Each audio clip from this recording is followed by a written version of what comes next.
መንገድ ስንጀምር እየመሸ ነበር። ከቤት ተነስተን መንደሩን ለቀን እስክንወጣ ድረስ የተለመደውን የእግር መንገድ አልተከተለም። አሳቻ መንገዶችን እየተጠቀመ እንደነበር ተገንዝቤያለሁ። ይመር በዚያ ግዙፍ ሰውነቱ መሳሪያውን ታጥቆ በንቃትና በጥንቃቄ ከፊት ለፊቴ ሲራመድ በአቋሙ እየተገረምኩ ነበር የምከተለው። ከመንደሩ ብዙ ከራቅም በኋላ መደበኛውን መንገድ ይዘን መሄድ ቀጠልን። መንገዳችን የማታ ጉዞ ስለነበረ የምንሄድበትን አቅጣጫና ያሳለፍናቸውን ቦታዎች ለማወቅ አልቻልኩም። በጭፍን ይመርን ከመከተል ውጭ አማራጭ አልነበረኝም። ከኋላው እየተከተልኩት በሆነ አጋጣሚ ችግር ሊፈጠር ቢችልና እኔን አሳልፎ ላለመስጠት ሲል አንድ ነገር ቢሆንስ የሚል ሐሳብ በአእምሮዬ መመላለስ ጀመረ። እቤት ጥለናቸው የመጣነውን ባለቤቱንና 2 ሕፃናት ልጆቹን አስቤ በጣም ጨነቀኝ። የኔ ሕይወት አንዴ አደጋ ውስጥ የወደቀና የወደፊቱም ዕጣዬ ያልተለየለት ስለሆነ ለሚመጣብኝ ማንኛውም ነገር ተዘጋጅቻለሁ። ከቻልኩ ለማምለጥ መሞከር አሊያም ሞትንም ቢሆን መቀበል ግዴታዬ መሆኑን አምንበታለሁ። የምናልፍበትን ቦታ ሁሉ በጥንቃቄና በንቃት እየተመለከተ እንደሚጓዝ አስተውያለሁ። ስለ እኔ ደህንነት በጣም እንደተጨነቀና ካሰበው ግብ ሳይደርሰኝ የሚመለስ ሰው እንዳልሆነም አውቄያለሁ። ብቻ በዚህ መካከል እያልኩ ስለ እርሱ ደህንነት በማሰብ ነበር አእምሮ የተወጠረው። ያሰበበት ቦታ በሰላም ብንደርስ እንኳ እዚያ ስላለው የፖሊሶች ሁኔታ ምንም አላውቅም። ፖሊስ ጣቢያው ከምናድርበት ቤት ጎረቤት ቢሆንስ? በቤቱ አካባቢ ፖሊስ ጣቢያ ባይኖር እንኳ ምናልባት የመምጣታችን ወሬ ተሰምቶ ችግር ቢፈጠርስ? እኔ ለሀገሩ እንግዳ ለሰው ባዳ ነኝ። እርሱም ቢሆን እንደ ጉራ ወርቄ ጎረቤቶቹን ተማምኖ ለማስፈራራት የሚችልበት ሁኔታ የሚኖረው አይመስለኝም። ሐሳቤን ግን ለይመር አልነገርኩትም። እኩለ ሌሊት ገደማ ሲሆን ከባለቤቱ ቤተሰቦች ቤት ደረስን። ግቢው ውስጥ ከመግባታችን በፊት ምንም ስጋት እንዳያድርብኝ በድጋሚ ነገረኝ። ማለዳ ማንም ሰው ከመንቃቱ በፊት አውቶቡስ ተራ እንደምንሄድና እንደሚያሳፍረኝ ለማስተማመን እየሞከረ ነበር።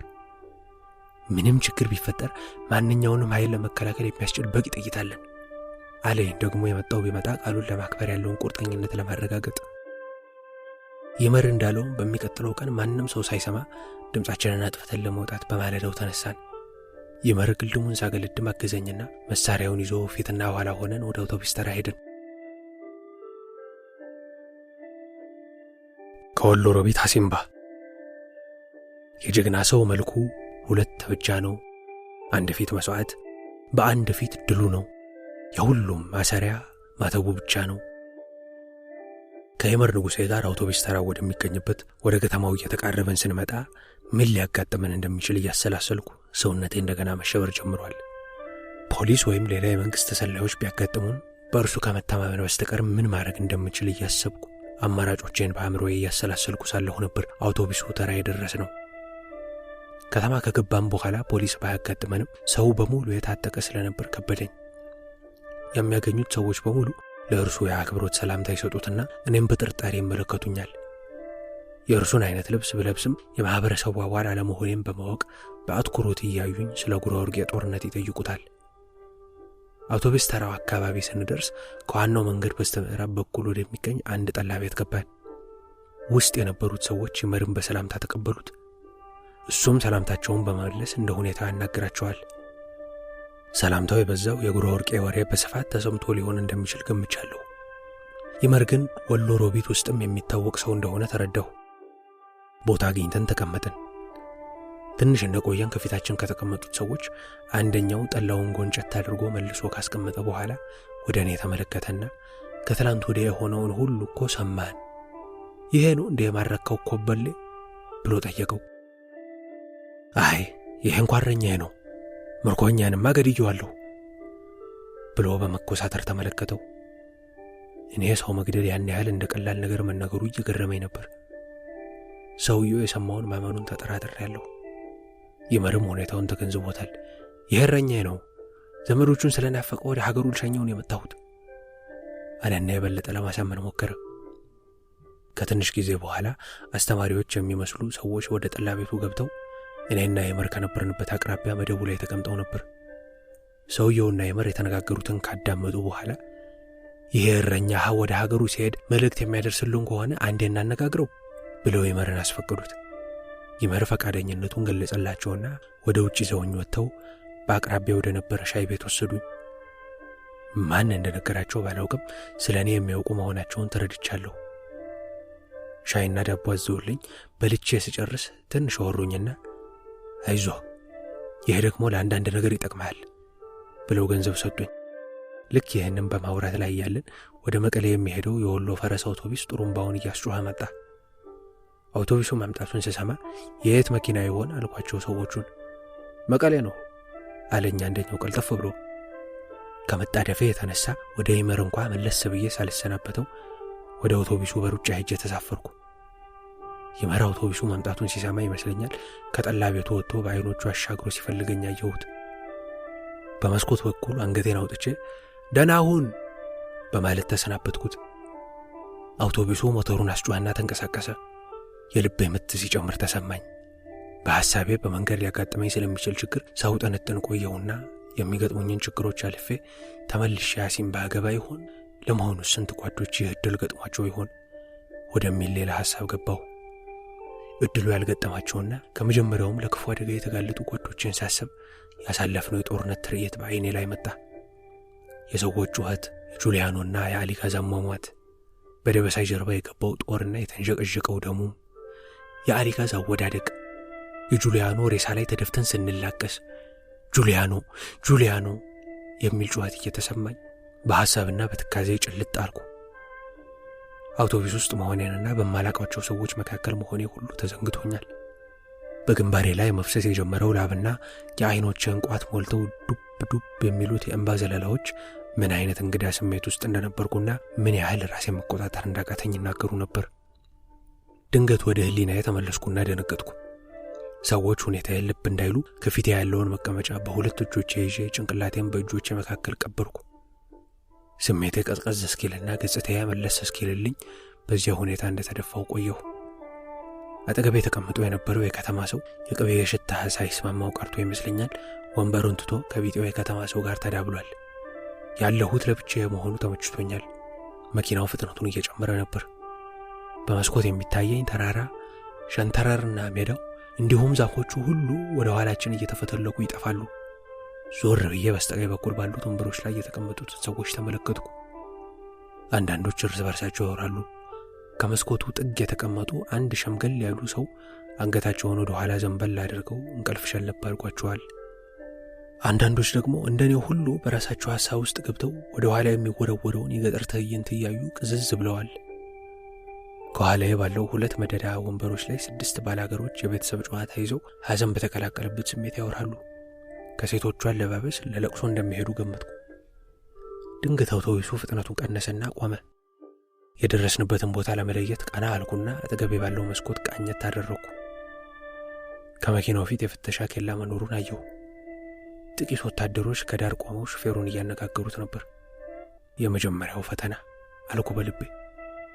የተለየ አጋጣሚ ካልተፈጠረ በስተቀር የያዝኩት አንድ በእጅ የሚንጠለጠል የልብስ ቦርሳ ብቻ ሲሆን በውስጡም ምንም ያስጌቃ የለበትም። ግን ምን ይታወቃል፣ አንዳንዴ በማያውቁት ሀገርና በማያውቁት ሰው መሃል በመገኘት ብቻ የሚያጋጥም ችግር አለ። ሆነም ቀረ ወርዶ መፈተሽና የሚመጣውን ማየት ነው አልኩና ከፊቴ ያሉትን ሰዎች ተከትዬ ለፍተሻ ወረድኩ። ከፊት ለፊቴ አንድ የ50 አለቃ ማዕረግ ያለው ፈታሽ ቆሟል። ራመድ ብዬ አጠገቡ ሲደርስ ለመፈተሽ 2 እጆችን እንደማንሳት አደረኩ። ዞር በል ግማታም አለኝና አፍንጫውን ይዞ ወደ ኋላው ሸሸ። የራሴን ቅቤ ረስቼው ግራ ገብቶኝ ነበር። ወዲያውኑ ግን አለባበሴና የተቀባሁት ቅቤ ትዝ አለኝ። ተመልሼ ወደ መኪናው ውስጥ ስገባ ደግሞ ሌላው ፈታሽ ወታደር ከመኪናው ውስጥ ሆኖ ግራና ቀኝ እየቃኘ የተሳፋሪዎችን ዕቃ አዳበስ አድርጎ ወዳለበት ቦታ ይመልሳል። ለፍተሻ ያልወረዱ ባላገሮችና ሴቶች ጨዋታቸውን አቆመው የሚፈትሸውን ወታደር ይመለከታሉ። ሴቶችና የባላገር ወንዶች እንደማይፈተሹ የሰማሁት ቆይቼ ሲሆን የሚፈተሸው የከተማ ሰው ብቻ መሆኑን ተገነዘብኩ። መጀመሪያ አጠገቤ የነበረው ሰው ተመልሶ መጥቶ ከወንበሩ ጫፍ ላይ ተቀመጠና ወደ እኔ እየተመለከተ ፈገግ በማለት የማግባባት ፊት ካሳየኝ በኋላ ከየት ነው የመጣኸው ብሎ ጠየቀኝ። እንዲህ አይነት ጥያቄ የሰላምም የጨዋታ ፍለጋም ሊሆን ይችላል። እኔ ግን ደስ አለኝ። ከወሎ ሮቢት አልኩት። አሃ ወሎ ሮቢት አለና ዝም አለ። የተጠራጠረኝ ስለመሰለኝ አንድ አስተማሪ ወንድም ነበረኝ፣ እሱን ፍለጋ ነው የመጣሁት አልኩ ሳይጠይቀኝ። የኔም መልስ ችላ ብሎ ባሻገር ያለውን ጓደኛውን ማነጋገር ጀመረ። ሰሞኑን እዚህ አካባቢ እኮ የብርሃነ መስቀል ሰዎች ተይዘዋል ይባላል አለው። እውነትህን ነው? መቼ ነው እባክህ ብሎ ጠየቀው። ሰሞኑን አለውና እንደገና ወደ እኔ ዞር አለ። ሰምተሃል ይሁን አንተም የእርሱ ሰው ነህ ለማለት ይሁን አልገባኝም። እንዳልሰማ ሰው በዝምታ አሳለፍኩት። እሱ ግን በዋዛ ሊለቀኝ የፈለገ አይመስልም። አልሰማህም እንዴ አለኝ ተኮር አድርጎ እየተመለከተኝ። እኔ እንጃ ምንም አላውቅም አልኩት። መልሴን ስላሳጠርኩበት ወይም ከፊቴ የጠረጠረው ነገር ይሁን አልገባኝም።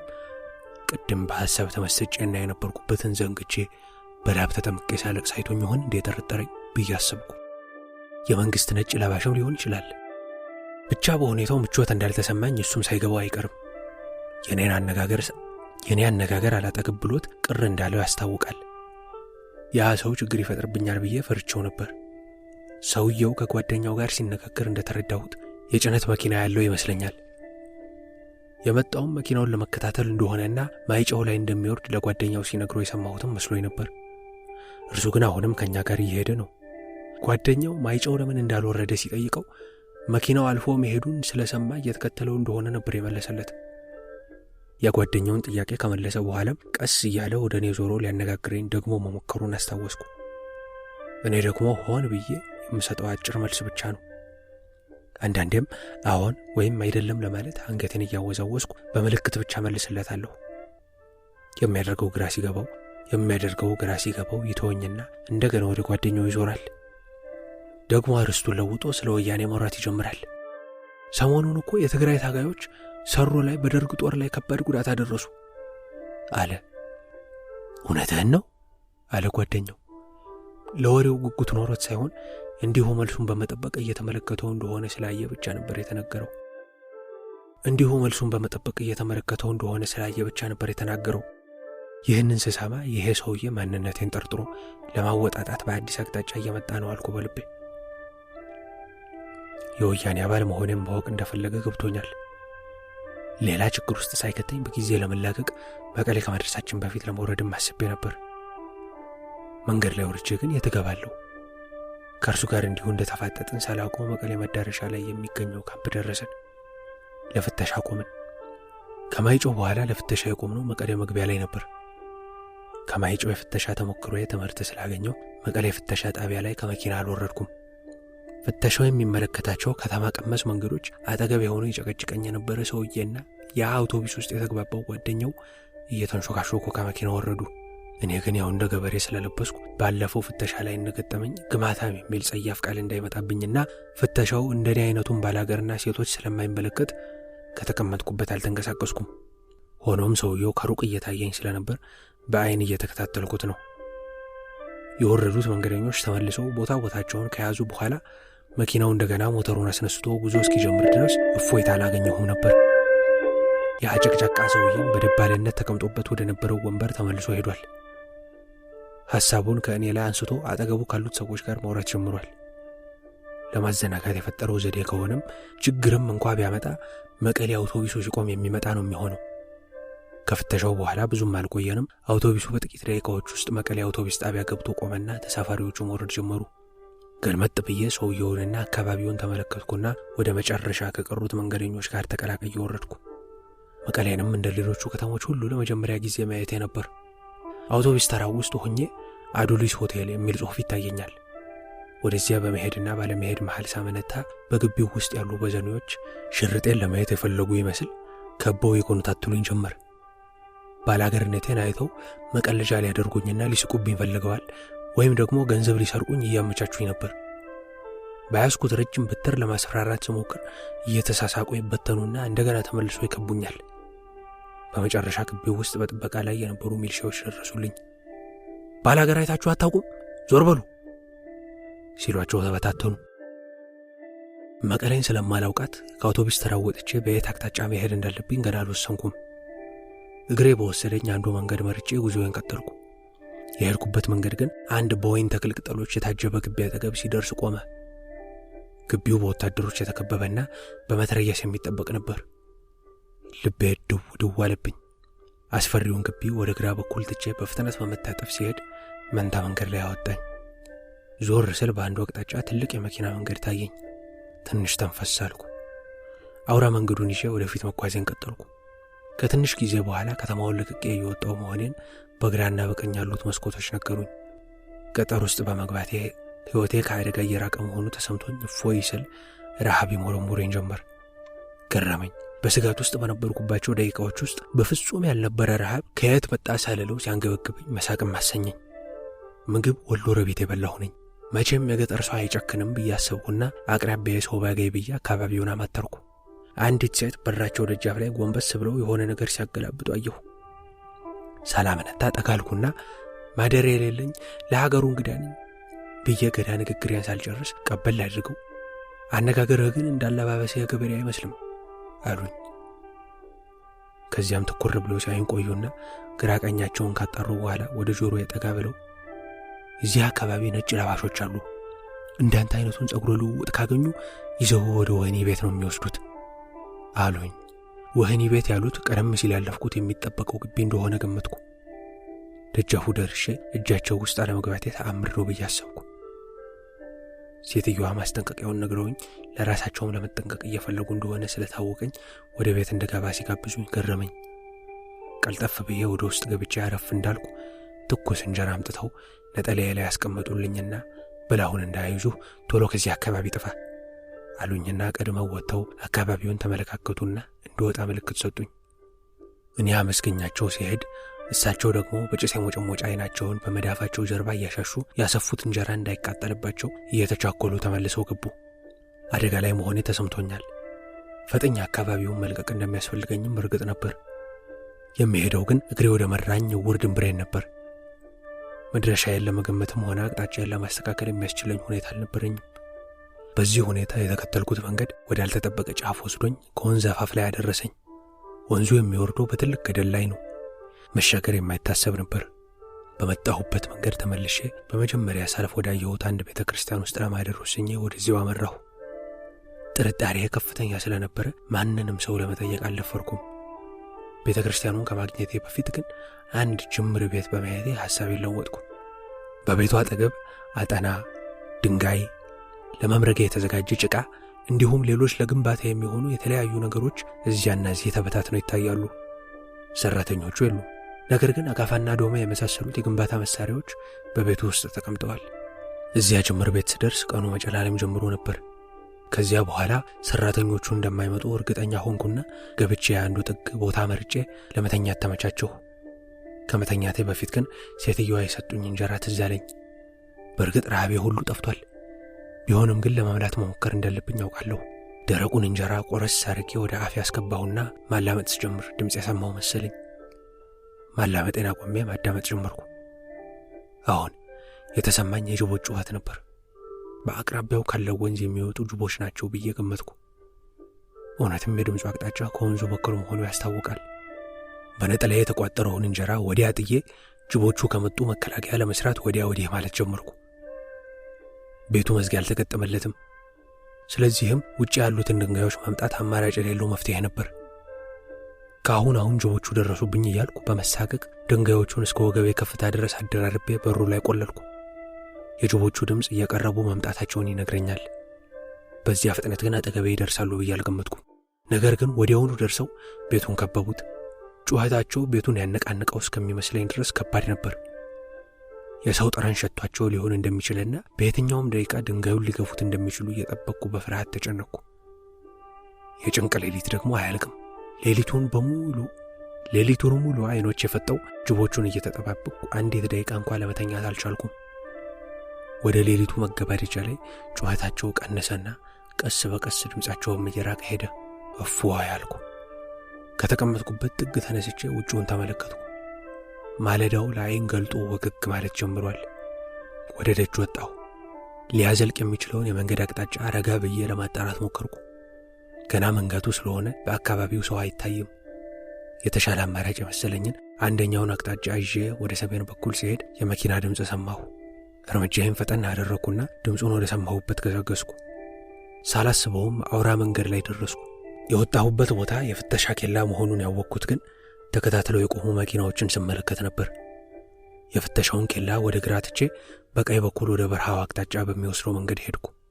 ውስጤ በአዲስ ተስፋ ተሞልቶ ከየት እንደመጣ ባላወቅኩት ኃይል እየገሰገስኩ እንደርታን አልፌ ሐይቅ መሳህል ገባሁ።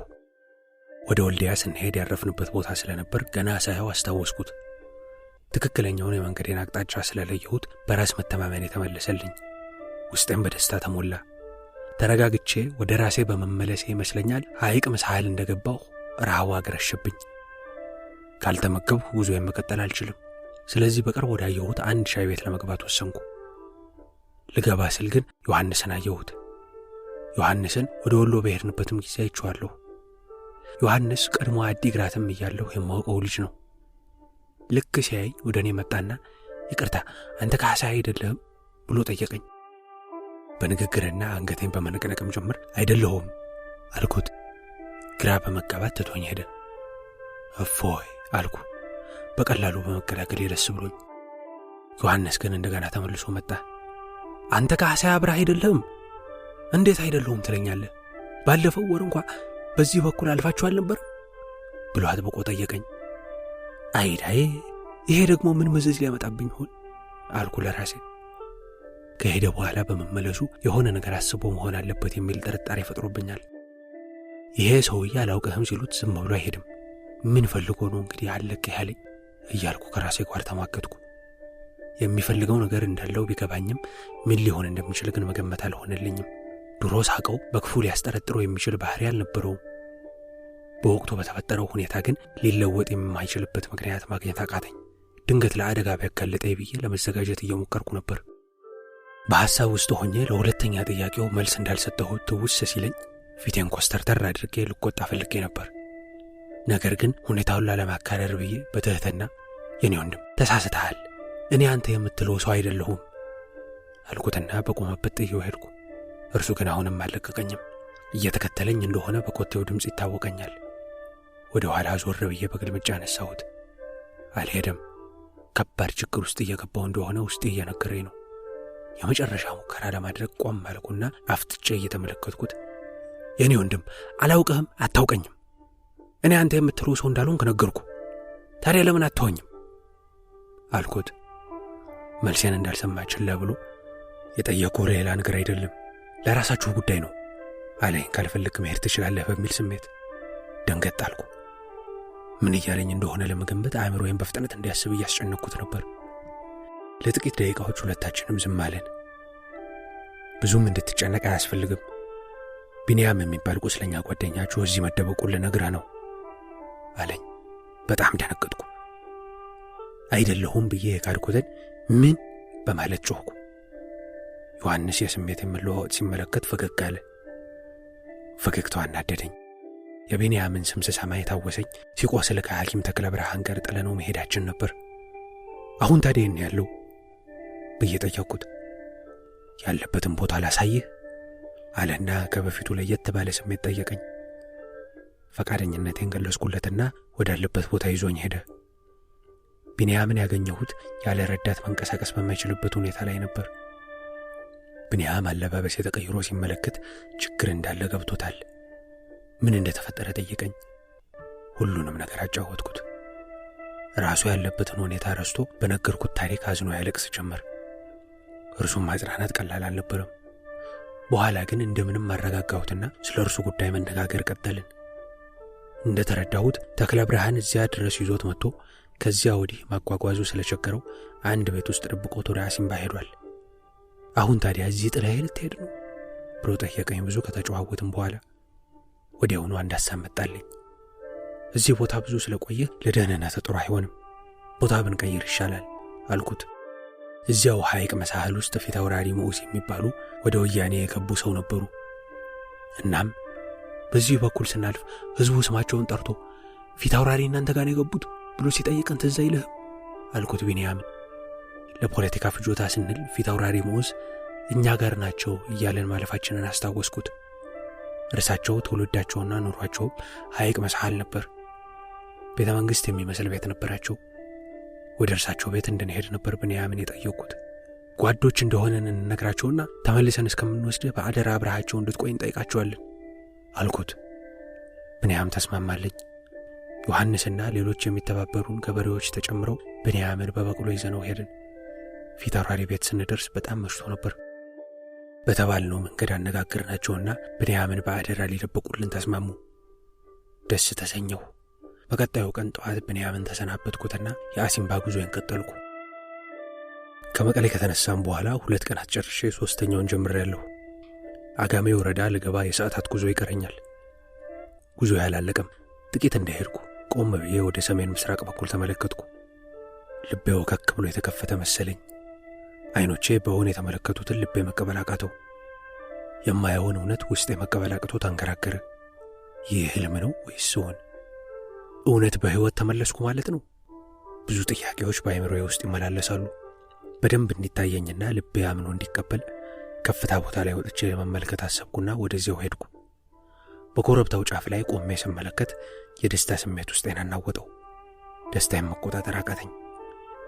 እግሮቼም የተብረከረኩ መሰለኝ። አይኖቼ የፈጣው ያን ትንግርተኛ የናፍቆቴን ዳር፣ የበረሃ ቤቴን፣ የጓደኞቼን መሰብሰቢያ፣ የዓላማዬ መሠረት የሆነውንና ብዙ ጊዜ የወጣሁበትንና የወረድኩበትን የአሲምባን ተራራ ከጥግ ጥግ ተመለከትኩ። አሲምባ ብቻ ሳይሆን በዙሪያው ያሉ ተራሮችም በደንብ ታዩኝ። በማየው ነገር የበለጠ እርግጠኛ የሆንኩ ስመጣ ውስጤ በስሜት ሲቃ ተይዞ እውነቱን ለመቀበል ተገደደ። አሁን ወደ ቤቴ ለመዳረሴ እርግጠኛ ስሆን ሆድ ባሰኝ። ከቁጥጥሬ ውጪ እንባዬ በግራና በቀኝ ጉንጮቼ ላይ ኩልል እያለ መውረድ ጀመረ። በጸጥታ ነባሁ። አሲምባንና ጓደኞቼን ተወልጄ ካደግኩበት ቀይና ከቤተሰቦችም የበለጠ ማፍቀሬ እየገረመኝ አለቀስኩ። አሲምባ ደርሼ ሁሉንም እስከምረዳ ቸኮልኩ። የእነዚያም መጨረሻቸውን ያላወቅኩትን ጓደኞቼን ወሬ እስከምሰማ ጨነቀኝ። አሲምባ ቀርቶ የነበሩት ጓዶችስ የሁሉ ጉዟችንን መጨረሻ ሰምተው ከሆነ ምን ብለው ይሆን? እስካሁን ሰምተው ካልሆነስ እንዴት ብዬ ይሆን የምነግራቸው? ምናልባት ከዚያ ማዕት ወጥተው ከኔ ቀድመው አሲምባ ለመርዶ ነጋሪነት የበቁ ጓዶች ይኖሩ ይሆን? ከሌሎ ግን መርዶ ነጋሪው እኔ መሆኔ ነው። ታዲያ ለጓዶቼ ወንድሞቻቸውን መርዶ እንዴት ነው የምነግራቸው? የጁልያኖን መሞት ሲሰሙ ምን ይሉ ይሆን? የደበሳይንስ ነገር? ወይኔ ደበሳይ፣ ያ ሁሉ ደም ፈሶት ይተርፍ ይሆን? እኔ እንጃ፣ በፍጹም አይመስለኝም። ግን ምን ይታወቃል? የደበሳይ ሰውነት ግዙፍና ጠንካራ ስለሆነ ይተርፍ ይሆናል። እነዚያ ሁሉ የተማረኩ ጓዶች ዕጣ ፈንታስ ምን ይሆን? መቼም ገበሬዎቹ ማንነታቸውን ካወቁ በኋላ ይገድሏቸዋል የሚል ግምት የለኝም። ነገር ግን ፈጥኖ ደራሾች ይመር ንጉሴ ዘንድ መጥተው እንደነበር ሁሉ እያንዳንዱ መርኮኛ አለበት የተባለ ገበሬ ቤት እያሰሱ መሄዳቸው አይቀርም። ገበሬዎቹ ሁሉ እንደ ይመር አንገታቸውን ይሰጡላቸዋል ለማለት ከባድ ነው። ስለዚህ አብዛኞቹ በደርግ እጅ መውደቃቸው አይቀርም። ደርግ ደግሞ የኢሃፓን ስም እንኳ ሲሰማ ቀልቡን ነው የሚስተው። ከደርግ እጅ በምንም መንገድ በሕይወት ይወጣሉ ብሎ ማሰብ የማይሆን ነው። አቤት! ቢያንስ ለተልእኮ ከወጣነው ውስጥ እኩሌታው ያህል ሳይማረክ አይቀርም። በዚህ አይነት ከመቶ የሚያንሱ ጓዶች በአራጁ በደርግ እጅ ገብተው ሞት የማይቀርላቸው ሊሆን ነው። ለዚያውም